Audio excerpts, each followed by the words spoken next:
Biochemic के student थे हैदराबाद के बायोकेमिकल के स्टूडेंट में, जब बायोकेमिकल के स्टूडेंट ने हैदराबाद में अपनी पढ़ाई पूरी करी तो हैदराबाद के मेयर को एक चिंता हुई कि हमारे यहाँ जो सीवर की पाइपलाइन है, वो सीवर की जो पाइपलाइन है बहुत ज़्यादा होती है, उससे मटेरियल जो है वो एवरीडे बहुत ज़्यादा प्रोड्यूस होता है।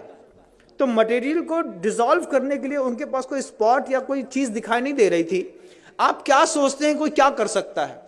जब ये क्वेश्चन मेयर के दिमाग में खड़ा हुआ कि जो मतलब मैन का बायो प्रोडक्ट है, जो भी मल वगैरह निष्कासित होता है, तो सीवर कनेक्टेड कर दिया, सबके यहाँ के सेप्टिक टैंक हैदराबाद में अलग कर दिए।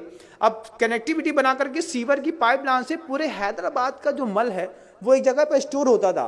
तो उसको खत्म करने के लिए क्या दिमाग कोई चलाएगा? तो बायोकेमिकल के स्टूडेंट ने उसमें लिक्विड क्लोरीन डाल करके उस पीले को व्हाइट कर दिया, और पीले को व्हाइट करने के बाद उसमें से उसकी स्मेल गायब कर दी। क्लोरीन NaCl, आपने अगर नमक का सूत्र सुना हो तो बंधुओं, मतलब सोडियम अलग होता है, क्लोराइड अलग होती है, NaCl2 ये उसका रासायनिक फॉर्म है।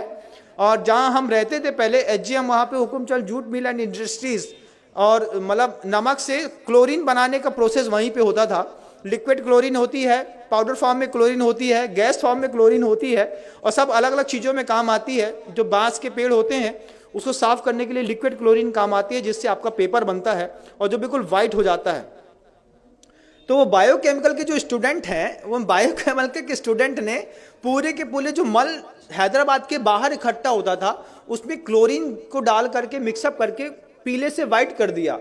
फिर जो वो पूरा एक पेस्ट के रूप में था उसको ड्रायर में डाल करके सुखा दिया, उसका पाउडर फार्मिंग कर दी। और सबसे बड़ी बात तो ये है कि कानपुर की गुटखा फैक्ट्रियों में बेच करके बड़ी बड़ी कंपनियों के गुटकों में पैक होकर के वो मल लोगों को पाउच में अंदर तक खिला दिया। ये ज्ञान के दुरुपयोग का युग है बंधुओं। आपको आश्चर्य होगा, लगता है ना कि हम जिस कंपनी का गुटखा खाते हैं ये तो बहुत फ्रेश है और बढ़िया है। जब आपको पता चले कि बायोकेमिक के स्टूडेंट की इतनी बड़ी करामात है कि उसने पूरे के पूरे मानव के बायो प्रोडक्ट को क्लोरीन डाल करके उसकी स्मेल हटा करके और उसको गुटके में मिला करके उसमें फ्रेग्रेंस मिला दिया। फ्रेग्रेंस का कारोबार कितना बड़ा है कभी आप सोच भी नहीं सकते, कुछ नहीं सोच सकते। और आपको तो खुलते ही साथ ही खुशबू आती है, एक तेज स्मेल।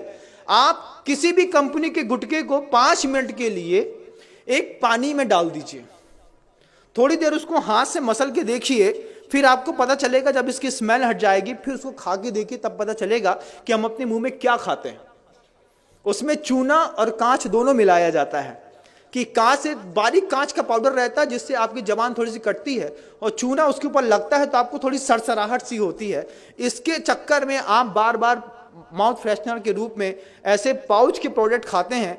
बायोकेमिक के स्टूडेंट ने पूरा का पूरा मानव मल उठा करके पाउचों में पैक करके कानपुर की गुटखा फैक्ट्री में जाकर के एक बार ऑब्जर्वेशन तो करिए बंधुओं, तब समझ में आएगा ये गुटखा खाने वाले लोग सुबह सुबह मानव का मल खा करके अपनी जिंदगी की शुरुआत करते हैं।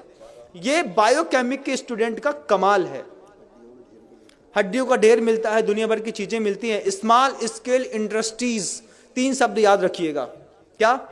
स्मॉल स्केल इंडस्ट्रीज, ये 3 शब्द याद रखेंगे तब आपको पता चलेगा कि स्मॉल स्केल इंडस्ट्रीज के चक्कर में कैसे यूरिया से, साबुन से, शैम्पू से दूध बनाते हैं, कैसे सड़ी हुई चीज़ों से अच्छी पिज़्ज़ा बर्गर बनाते हैं और आपको खिलाते हैं। जो हमारे यहाँ का व्यंजन ही नहीं था वो सब हम आप खा रहे हैं, वो सब कुछ कर रहे हैं। ये स्मॉल स्केल इंडस्ट्रीज का कमाल है।